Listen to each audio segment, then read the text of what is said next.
Out of the Frying Pan, a LaMotta tale. Written by David Larson. Narrated by Jamal West.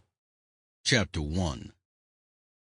The brand new Lincoln town car rolled west on the Outer Bridge crossing and punched through the city limits of New York City like a butterfly unfolding from a chrysalis. Everything in that town car, including the car itself, was either wrong or broken, but that didn't stop the occupants from being elated with the prospects that lay ahead. It was almost enough to dispel the horrors and pain they had left behind them, and nearly pushed out that uneasy feeling that in all probability those problems were right on their tails at this very minute. The driver, LaMotta, began life as a gentle soul who had appreciated the beautiful things in life, such as good music, fine art, and poetry.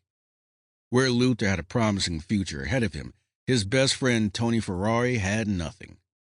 Tony had also come from nothing, a product of a home that wasn't broken but should have been. In Tony's home, his parents were still together, and his father was home every single day. Tony's type of broken home meant everything in his home was broken from constant fistfights. The reason Tony's father was home every day was because he was in training.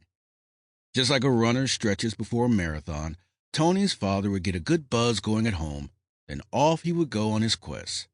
After all the gin in the Bronx wasn't going to drink itself, and his father was on a mission. His parents were very close, but close in the sense that they had world-class MMA cage matches every day. You can't get closer to a person than that. They also lived by very strict rules. There could be no ceramic dishes or glasses in the house, as they seemed to shatter too easily when they hit the wall, floor, or someone's head.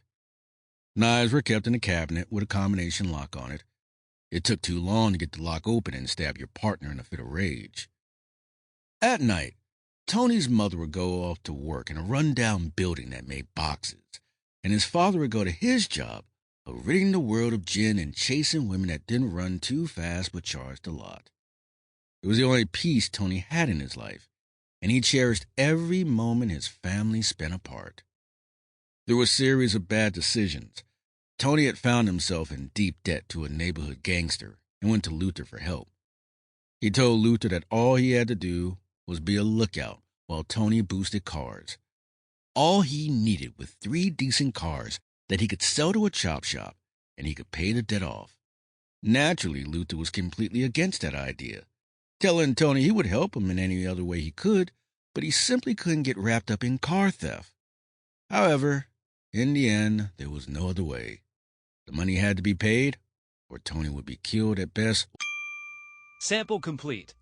Ready to continue?